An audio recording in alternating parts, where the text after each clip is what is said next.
right, y'all, welcome to the Scott Horton Show. I am the director of the Libertarian Institute, editorial director of antiwar.com, author of the book Fool's Errand, Time to End the War in Afghanistan, and I've recorded more than 5,000 interviews going back to 2003, all of which are available at scotthorton.org. You can also sign up for the podcast feed. The full archive is also available at youtube.com/Scott Horton Show. All right, you guys, introducing Tom Collina. He is writing again here at defense1.com with William J. Perry, the former Secretary of Defense under William Jefferson Clinton. And so welcome to the show. How are you doing, sir? Scott, I'm doing great. Thanks so much for having me here. All right. So the piece is called $264 billion for ICBMs. For you kids, that's intercontinental ballistic missiles that would be destroyed in the ground. No thanks. And so there's so much here, but I guess just go ahead and define for us here what you talk about in the subhead. Creating a new nuclear sponge makes neither fiscal nor strategic sense. I don't know, sir. It sounds to me like if you got a thing that can soak up nukes, then we should probably have one of those, right? What are you talking about? Yeah, I guess you could see it that way. But, you know, just a little context. I mean, for your listeners who don't know, the United States is planning to spend about $2 trillion with a T to rebuild the U.S. nuclear arsenal over the next few decades. And some of us think that's excessive. You know, the Cold War ended 30 years ago, and the Soviet Union is no more. And so some of us, like me, think we should stop and rethink what we're doing before we sort of, you know, jump feet first into spending that much money on nuclear weapons when we may not need them. You know, nuclear weapons are not the kind of thing you want to build and then take down later when you realize you build too many. You want to think it through before you do it. And now we have that opportunity. We are planning to spend all that money and build all these weapons. So now is the time to ask the tough questions. Mm-hmm. So a big part of that $2 trillion program is to rebuild the land-based ballistic missiles known as ICBMs. Wait, can I stop you for a second here? Yeah. I'm a bit confused. So they announced this project back during Obama years. It was part of the compromise he had to make to even get the New START treaty passed, right? And then Trump came in, and I was under the impression that they had doubled or tripled the price tag by then. But now you're saying it's the Biden years, and they haven't actually begun on the project of revamping the arsenal and the industry and everything yet? Well, you know, some parts have begun, some parts are still in planning. I would say this part of the ICBM, the land-based ballistic missile, is you know, sort of furthest along in that they've already signed contracts for development. I see. Trump administration signed a contract last year for $13 billion with Northrop Grumman. Right. So these things take time. And to get to my facetious ridiculousness at the beginning here, the point being that this nuclear sponge that we're talking about is no magic sponge in the air. It's these land-based ICBMs. They are the nuclear sponge. In other words, American towns and American farms. Exactly. So if you live in the states where these missiles are based, and those states are Colorado, Montana, Nebraska, North Dakota, and Wyoming, the heartland of America. If you live in those states, you have some share of the 400 ICBMs that are deployed out there. And the mission for these ICBMs is really hard to discern if you talk to the Air Force. They're very cagey about it. But ultimately, they have no intent to launch these missiles, you know, even in a nuclear war. The point of these missiles is to draw a Russian attack to these states, to the U.S. heartland. Yeah, but the Russians read Defense News, and so then, or Defense One, so they know that then, right? So why would they bother wasting all their H-bombs on missiles that are not in the red book in the plan to be used, even in the event of a war? Well, I mean, the larger point here is that no rational Russian leader would ever attack the United States with nuclear weapons. because there would be a devastating response. I mean, that's what deterrence is all about, is the United States has enough nuclear weapons deployed in enough diverse ways that if we were ever attacked by the Russians, which I don't think will ever happen with nuclear weapons, we would respond with our submarines at sea, for I gotta example. tell you, Tom, my biggest fear when you say that, I just think of it the other way around. Might the Russians defend themselves with nukes if America attacked them? Because I think America's the much more likely aggressor. Well, that's a good reason not to attack Russia. Sure. I mean, we should never put ourselves in any situation where a Russian nuclear attack might be the response. And Russia should never put itself in a situation where a U.S. nuclear attack might be a response. So we both have to be tremendously careful in this situation. And the decision for the U.S. Leaders and the taxpayers to decide right now is, do we want to spend $260 billion on a new fleet of land-based ballistic missiles whose only purpose is to be destroyed in the ground? There's no plans to ever use them. They're there just because I would say they've always been there. People can't really think fresh in this space. And there's a lot of money to be made from these missiles. I mean, $264 billion goes a long way when you're talking about a defense contractor or a member of Congress that is getting, that is getting donations, campaign contributions, and jobs and careers. And so it's very hard to derail a process and a bureaucracy that is so set towards that goal. Yeah, it really is amazing where it really all just does come down to the economics of bureaucracy and contracting, right? Where these corporations have a huge interest in selling H-bombs. And so then that's it. The tail wags the dog. Congressman, let me tell you why you need these H-bombs. And then rather than what the average kind of high school civics student might presume, which is, the government comes to industry and says, look, we need 14 of these things or whatever it is. And then that's it. But that essentially, they're no different than the AARP or the gun lobby or the Israel lobby or anybody else. Gimme, gimme, gimme. And they'll stop at nothing. If they could, they would build the American arsenal back up to 40,000 nukes like in the bad old days, if that was what they could persuade the government to do simply for their own interests at the expense of the future of the entire species, even, which is a lot worse than the AARP. Well, right. I mean, there are some uses of money that are a waste of money, but they're not necessarily dangerous. Right? Overspending on water projects or whatever. But overspending on nuclear weapons is actually dangerous because the more we spend on nuclear weapons, the Russians look at that and say, well, we better spend that much money too, plus some. And that's how you get into an arms race. And once, as we had during the Cold War. And as we know from that experience, once both nations are building up, they're distrusting each other, and you're getting closer and closer to that brink where some sort of misunderstanding or some sort of accident or miscalculation can lead to nuclear war. Mm-hmm. And thankfully, when the Cold War ended, we were able to step back from the brink with arms control agreements that reduced the number of weapons we had quite significantly. Mm-hmm. But that was 30 years ago, and we seem to have forgotten why we started those reductions.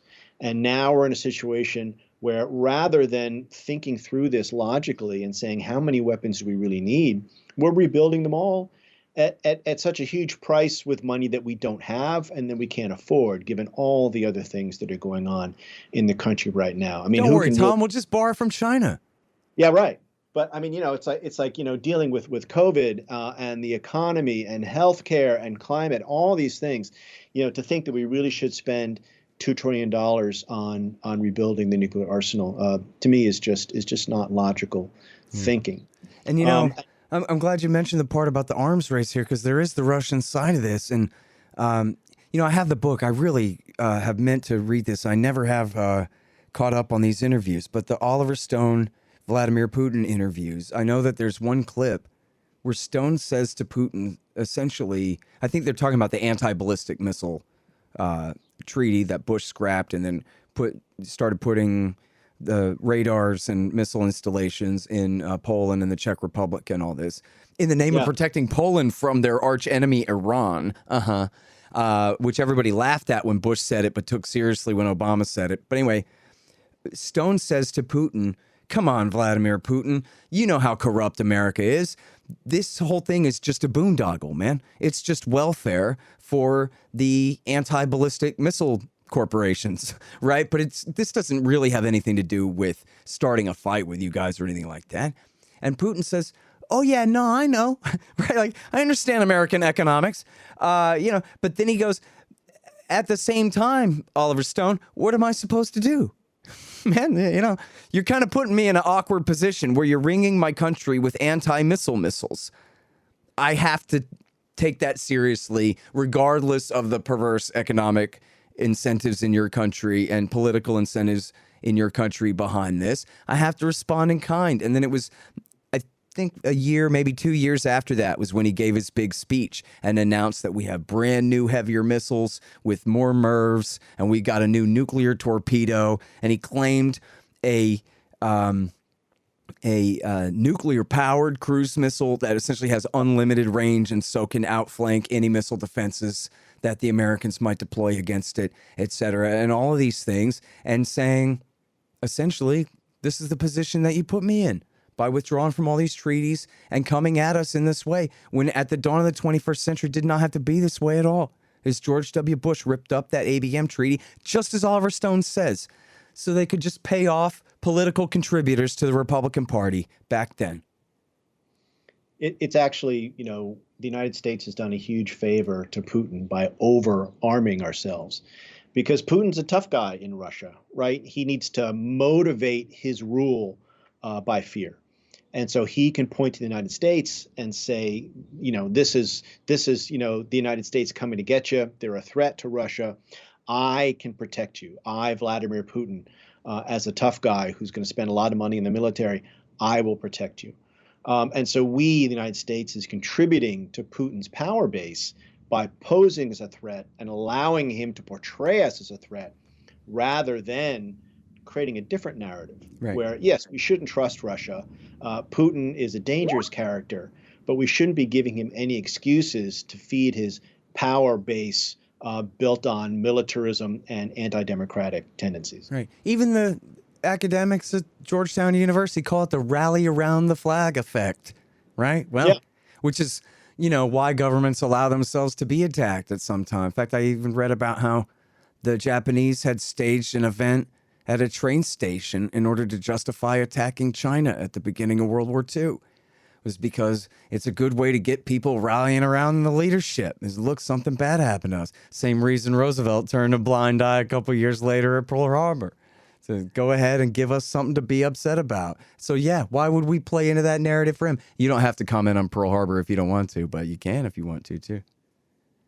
Well, I mean, there's certainly enough evidence to show that Pearl Harbor could have been prevented, but that it was not. And in part of the reason it was not is because, the government and the president at the time were looking for a reason to get into the war. Yeah. So there's lots of stories like that. Yep, unfortunately. Sure. And so it doesn't mean that, I didn't mean to say that Putin is making the Americans act hawkish towards him or anything like that, but I'm just saying that's the effect that he's exploiting that you're describing there. It's a very powerful and very well-known factor in politics. It's why governments always play the victim. And so as you're saying, it's the American stance toward Putin, if anything, in effect, serves his interest, his domestic political interest in solidifying his power and continuing to. Absolutely right. Not that I care, but the people who are doing it are the ones who care the most. So what the hell? I happen to think, they call the guy Hitler all the time. He seems like Hindenburg to me. I'm not so sure. I think there are people who are to the right of him in the country that might make us miss him. If, people come at him with the worst things and he says, well, ask him about conflicts with America and accusations by America and whatever, even the conflict in Ukraine. He says, our American partners and us sometimes disagree about some things, but they sure are our partners, and we sure do like working with them when we can, which I know is just talk, but hey, he doesn't have to be that cool at all, right? He could be the Russian Donald Trump. And thank goodness that he's that cold and unemotional, I think. He's a guy that, in other words, in a political way, he could turn on a dime and work with America if the Americans would have him, I think. You know what I mean? That's right. And just an example, something that the Trump administration refused to do was to extend the New START treaty. And this is a treaty that was really completely in our interest and Russia's interest because it capped both of our strategic arsenals at a lower level. It had to be renewed. Trump wasn't renewing it. Putin was supportive of renewing it and then renewed it when Biden came in just this year. So, he's a much more he's a practical person. And you can work with him, as you say, in ways that working with Donald Trump was very difficult to do. So, yeah, we could probably do worse than Putin, but we could do better, too. And we should be working on it as much as possible to try to get a better future for Russia. All right. In fact, this is the big buried news of the last, week and a half or whatever, was that Putin and Biden talked on the phone and agreed to have talks face to face at some point in the near term future, I believe. Correct? That is correct, and these are been labeled as sort of strategic stability talks, but it's a great sign because even when U.S. and Russian relations are bad as they are now, they still have an interest in preventing nuclear war between them, preventing the proliferation of nuclear weapons, and so many other things.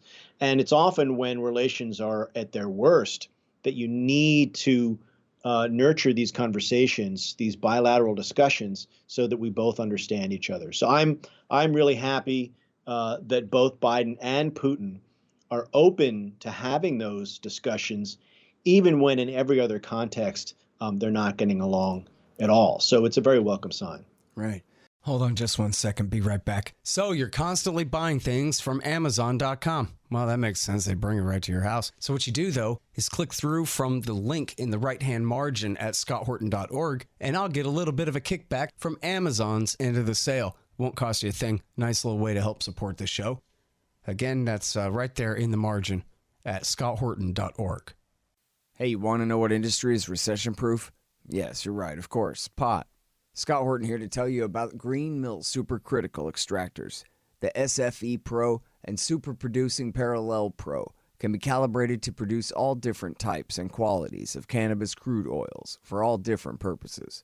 These extractors are the most important part of your cannabis oil business. For precision, versatility, and efficiency, greenmillsupercritical.com. Hey y'all, Scott here to tell you about Zippix toothpicks. They're full of nicotine is the thing about it. Personally, I miss the stuff terribly, and I'm really looking forward to getting back on it. Seems like they'd be perfect for smokers and vapors who can't afford to stop work and go outside for a break all the time, or for those traveling in planes, trains, and buses and ferries and such. It's the most affordable way to get your nicotine on the market, and they taste great and come in all different flavors. Use promo code Scott Horton and get 10% off Zippix toothpicks at zippixtoothpicks.com. Okay, now, I'm sorry, I should have clicked on your name before I did the introduction here. I missed that. You guys just wrote a book together, you and William Perry, and would you remind me the name of his previous book on nukes that he put out? Haha, sorry I put you on the spot. I don't remember it either. Anyway, Perry, this is a very serious guy. My understanding, I read a little thing about him one time. This is a guy who essentially worked his way up as the ultimate wonk in the Pentagon to the position of Secretary of Defense. Not a former military guy, but a former civilian employee of the Pentagon, I think, for much of his career. And then essentially was the absolute brainiest guy they put up there, not an ideological guy. I forget now. I think he resigned over something important or was kind of forced out over something important. I know he told the truth about the Khobar Towers attack in the face of the giant lie that it was Iran that did it when it was Al-Qaeda that did it. So I respect his integrity for that because that was a huge one. But and then he wrote this thing, you know, people might think I'm an alarmist on this. You don't hear me predicting nuclear war soon or anything like that. I just know how big these explosions can be. I heard this quote the other day. Sorry, I'm rambling, but I love this. It was from Jack Kennedy. He said, you know, if we had a nuke go off in one American city, that's 600,000 dead in one day. Well, that's our entire war dead from the Civil War, and we haven't gotten over that in 100 years, he said. And so that's the level of devastation from these hydrogen bomb machines that we're talking about here that these men are holding on to. So, it is that important. But so instead of just, okay, well, the guy with the podcast from antiwar.com says so, here's the former Secretary of Defense saying, hey, Tom, let's write a book together about why we need to rein this thing in hard and now, because it's really a danger, right? Is that what's going on here? That's what's going on. And just to answer your previous question, his previous book was My Journey at the Nuclear Brink. And that came out in 2015, and that was kind of a biography of his life in government, and it's a great read. And then we wrote just recently, came out just last year, The Button, The New Nuclear Arms Race and Presidential Power from Truman to Trump, where we really wanted to set out a new nuclear policy for a new administration. And luckily, that turns out to be the Biden administration, because they'll certainly be much more open to this than a Trump administration would have been. But we really want to lay out a new policy for reducing the threat of nuclear war, and that's what we're all about. Okay, well, tell me more about that. So starting off with, who needs a triad, right? Let's get rid of all the Minutemen missiles. And I've probably told you this before because it's such a good one. It was the American hero, the great Ron Paul, told the Washington Post. And I like that part of the story, too, that it was the Post that he was addressing when he said this. And they were trying to come at him hard with what an isolationist he was in all of this. And he said, we could defend this country with a couple of good submarines. And the truth was they couldn't say anything to that because that's simply true. As far as a nuclear deterrent and as far as our torpedoes can kill your troop ships. So no one's approaching our shores from any direction ever. For the next 1,000 years, nobody's invading North America. Give me a break. And so then they didn't have, here we have $1 trillion defense budget when all we need is a couple of good submarines, Tom. So, I mean, just to put a fine point on that, any one of our nuclear armed submarines could destroy the 50 largest Russian cities in a day. 50 largest Russian cities. We have 14 of those submarines. Okay. So that is the deterrent. That is the force that convinces any sane Russian leader not to attack the United States, because most of those submarines are deployed out at sea and are invulnerable at any given time. Now, if you are worried about the possibility, very remote, that at some point those submarines can be discovered under the oceans, then you might want some insurance. And that's why we have nuclear-armed bombers, long-range bombers, that can be scrambled or launched in an emergency that also carry nuclear weapons, and that there is really no need for the land-based ballistic missiles that are there in the heartland of the United States, and as we were discussing, are only there to draw nuclear weapons from Russia towards them. And not only could we save a lot of money by not building those things, but we'd be much safer. And this is really what we wrote this book about, is to draw public attention to the danger of accidental nuclear war. Because we think, and most analysts agree, as we've been discussing, that Russia is not going to attack us intentionally. They know that such an attack would be suicidal for Russia and devastating for the entire globe. They're just not going to do it. But accidents happen. And we have a system where those land-based ballistic missiles are on hair trigger alert, just in case Russia would launch a surprise attack, because those weapons are so vulnerable, because Russia knows where they are. But imagine for a second that our satellites tell us that there's a Russian attack coming. The president would be under huge pressure to launch those weapons before that Russian attack arrives, because those ICBMs are vulnerable. They will be destroyed in the ground.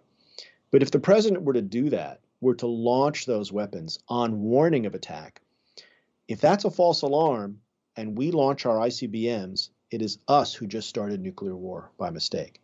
And to us, that is the ultimate nightmare that we should be working against. And so that's what the book is about.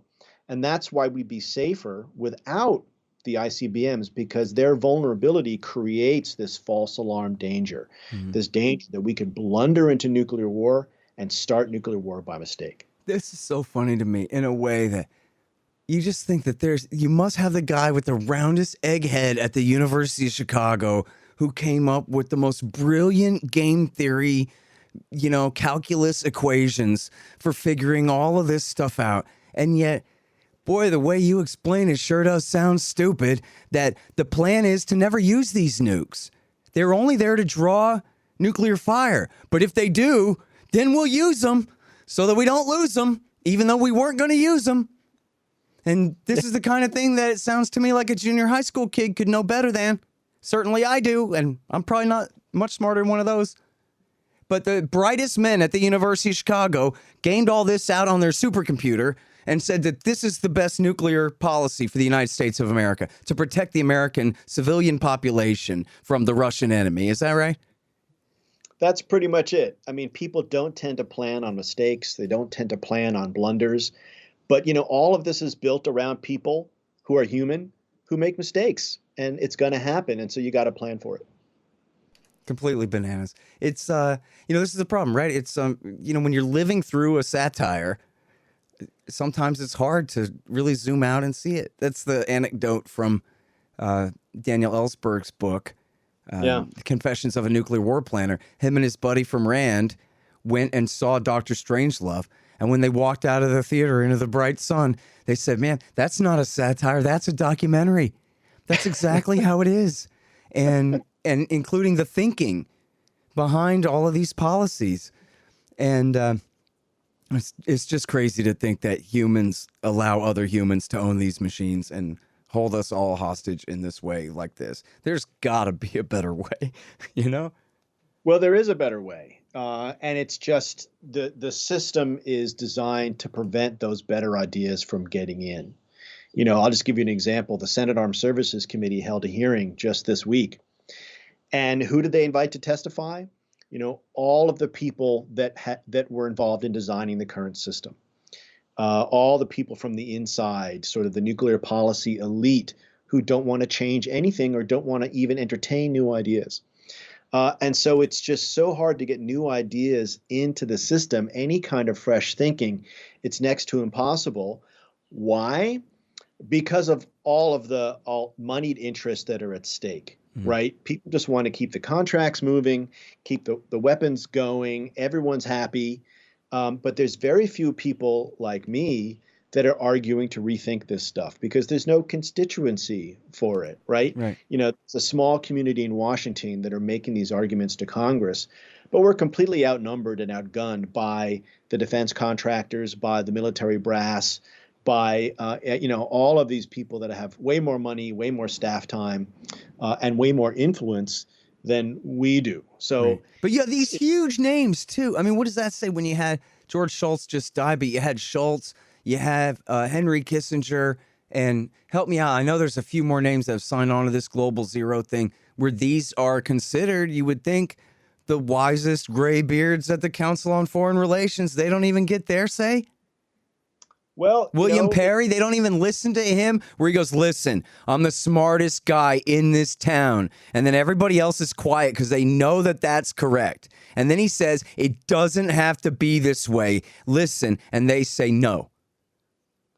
For example, I tried to get Bill Perry invited to this Senate Armed Services Committee hearing this week, and he was not invited. And the reason he was not invited is because he's saying things that are inconvenient for the senators to hear. The senators want to buy these new ICBMs. They want this money to keep flowing. They don't want people to come and upset the apple cart. And so when you've got... Pardon me, I'm sorry. I'm so sorry to interrupt. But again, we're talking about the former Secretary of Defense of the United States of America, and not like some winger like Ramsey Clark was the Attorney General for a little while or something, right? We're talking about a guy who, by all accounts, deserves as much respect as any of these people would have to give a guy with his biography and former station in that town, correct? That is exactly right. And he has spent way more time thinking about these issues than anyone that they had testify at that hearing this week.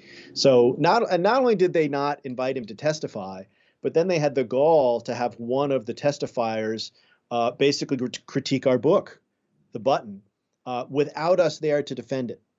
So it was a complete cheap shot, a complete, just a real insult, if you will. And what was that criticism? Go ahead and defend yourself now.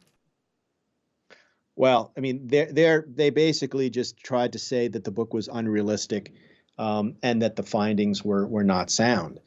But they didn't have any actual argument. They just characterized it that way. Well, they portrayed the book as minimal deterrence, which is actually not the case. We're not arguing for a minimal deterrent. And they're saying that if you have a minimum deterrent, you can't do certain things like defend an attack from Russia. So it was to me a very weak critique of the book. They didn't really go into the main arguments we're making, like the fact that we should not be worrying about intentional attack. We should be worried about accidental war.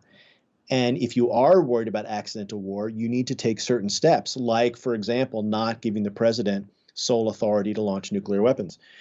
I don't think we've ever come closer to nuclear war, certainly in recent memory, than when President Trump was in the White House when, the hordes were attacking the Capitol building and he had control of the nuclear arsenal at that moment.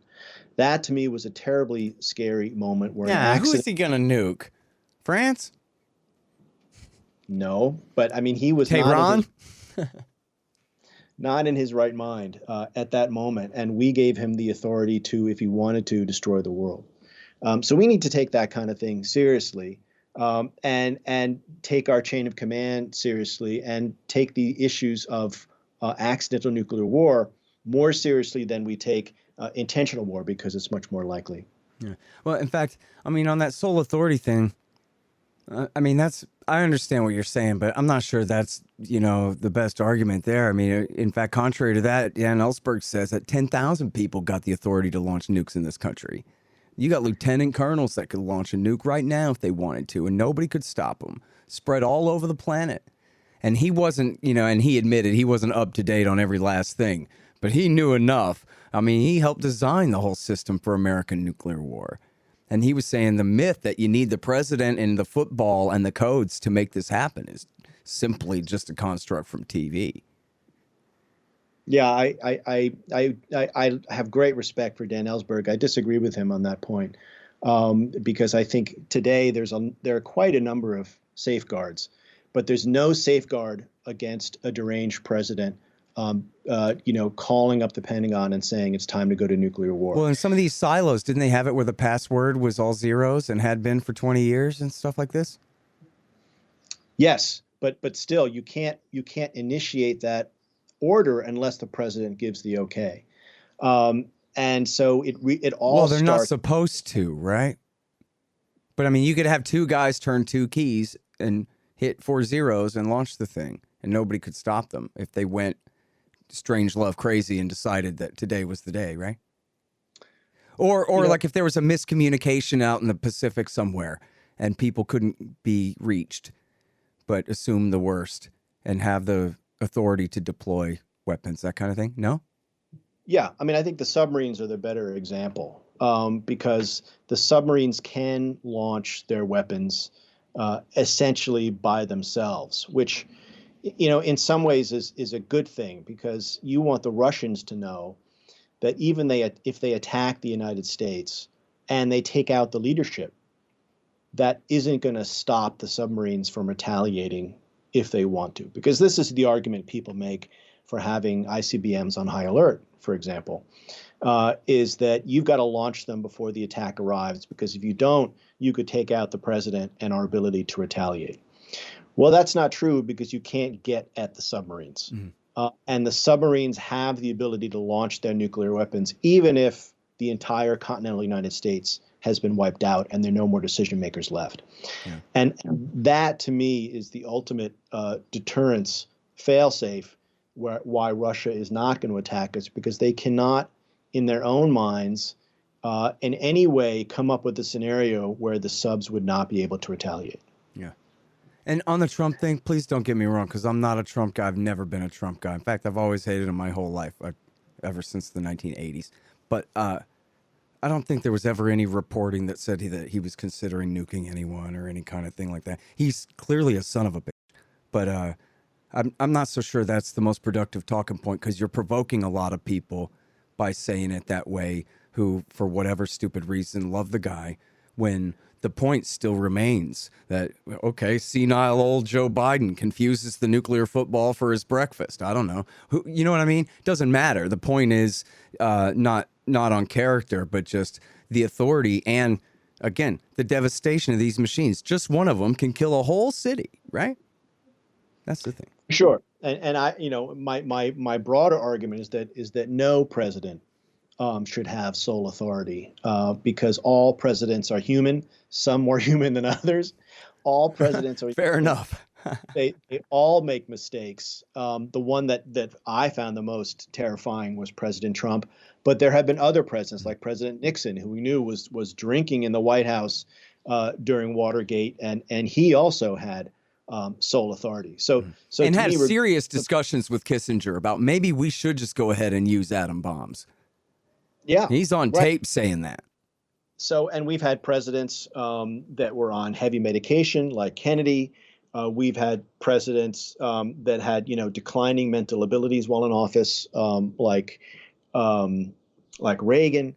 So there are many historical examples, plenty, to tell us that we should not entrust the sole authority to launch nuclear weapons to any single human.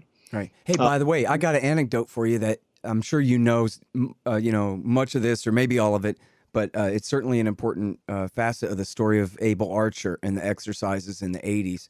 So the main story is that there was a Russian spy in the UK, and he assured the Soviets that this is just an exercise. This is not cover for the attack. The Soviets were really worried that this was just cover for the beginning of an attack. And he promised them that, look, I'm your best guy in the UK, and I swear to God, this is okay. I think he was in part of NATO, a Brit in NATO. And thank goodness he was a Soviet traitor spy, giving them that solid information. But then the part, I think that's the common narrative. But then the part that I learned on this show was talking with Chas Freeman. And Chas Freeman talked about how, in fact, he may have written this in an article too, that he intervened and I think had to rush over there in a scene from a movie kind of thing to intervene and make sure that Vice President Bush would not sit in the president's chair in the exercise, because that signal to the Soviets, that was the thing that would make them panic the most. And he insisted that it was, I guess they had the Deputy Secretary of Defense play the role or something like that instead. And in order to reassure the Russians that we're not about to attack them. But they were about to attack us because they thought it was on. It was a very scary moment, that's for sure. And then the American people what? They're doing an exercise in Europe. Who's about to nuke who? Nobody's nuking anybody, right? But we almost had a nuclear war over, they're not talking on the red phone. They have the red phone, but they're not talking on it. And they're misinterpreting each other's signals and diplomatic maneuvers and languages. Yep, which is why, it's so important, as we said before, that Biden and Putin are going to talk later this year. We really need that kind of bilateral communication to happen to prevent just those kinds of misunderstandings. Yeah, the book was completely stupid, but I read this novel when I was a kid in high school called "This Is the Way the World Ends," and it begins with a flock of some kind of condor or some stupid giant bird flying over the North Pole, and the Americans panic and think it's a nuclear attack, and so everybody dies. Well, that actually, there's a grain of truth in that. Yeah. Where when Gorbachev, when he was leader of Russia, when he was in office, there were swans, I think it was, and the swans confused the radar, and he got a report that there was a U.S. nuclear attack coming, and it turned out to be swans, and so he kept a statue. I'm hoping I'm getting the right bird here. He kept a statue of a swan on his desk to remind him of how mistakes like this could happen. Man, isn't that something? Boy, yeah, that Gorbachev. I should read biographies of him. There's a guy I respect without knowing enough about him personally, but even as a kid, I was very interested in watching him help the Russian nationalists dismantle the Soviet Union the way that they did. That's one of the most heroic things anybody ever did, was preside over the dissolution of that empire that way. It's amazing. He's a fascinating person who played a fascinating role in history, and getting back to what you said about Bill Perry and him resigning, one of the biggest mistakes that I think the United States made after the end of the Cold War, which was accomplished by Gorbachev as much as anybody else, that we didn't continue that relationship and make friends with Russia. Instead of supporting them and bringing them into the community of nations, we ostracized them and put them down and tried to keep them down. And the example of that is NATO expansion. When the United States expanded NATO into the Warsaw Pact, the Soviet Union's version of NATO, rather than creating a military threat towards Russia, rather than working with them to bring Russia into NATO. That was a huge missed opportunity. That was the reason why Secretary Perry considered resigning at the time that happened, because he knew we were missing an historic moment to build peace with Russia. And instead, that was the beginning of the new Cold War, which we find ourselves in now. Yeah.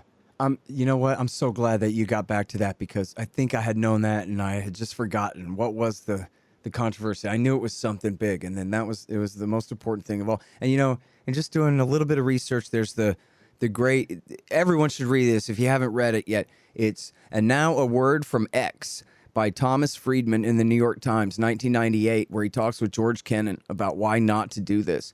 And then and I really need to read Perry's book and y'all's book together here. But I know that Jerry Brown, the former California governor, wrote essay for, I think it was the New York Review of Books or something like that. And see, I was in high school in the 90s, and I paid attention to the bombing of Iraq and stuff like that, but I had missed this whole, kind of origin argument on NATO expansion at the time. Or I guess I had read a bit about it, but I had not picked up on, because I was interested in it, but I had not picked up on this kind of elite dissent in this way. But Jerry Brown in there, he says that McNamara and Nitsa, and I need to go back now, but it was this long, and Robert Gates, I'm pretty sure was on there. It was a long list of hawks. I'm sure you understand this stuff a lot deeper than I do, but the way I understand it was where Kennan wanted containment, Nitsa wanted rollback. Well, here they both are saying we should not be doing this NATO expansion and essentially demanding that Bill Clinton call it off, and then just all for naught. Right. No, there was a tremendous, as you say, elite opinion opposition to it. But there wasn't really in the United States any political opposition to it, not much public attention to it. They needed Polish votes in Illinois. That was the decision for Bill and his men. It was a political call for the White House, and they made the wrong call. Man, look at this. All right, listen, I'm sorry I kept you so long, but I just like talking to you so much. You know all this great stuff. Thank you so much for doing the show, and I'm going to get to this book sooner or later here. Everybody, it's Tom Z. Collina. He's writing with William J. Perry, the former Secretary of Defense, at defense1.com. $264 billion for ICBMs that would be destroyed in the ground? No thanks. And their new book, out last year, it's called The Button: The New Nuclear Arms Race and Presidential Power from Truman to Trump. Thank you so much, Tom. Scott, thanks for having me. Always a pleasure. Really appreciate it. The Scott Horton Show, Anti-War Radio, can be heard on KPFK 90.7 FM in LA, APSradio.com, antiwar.com, scotthorton.org, and libertarianinstitute.org.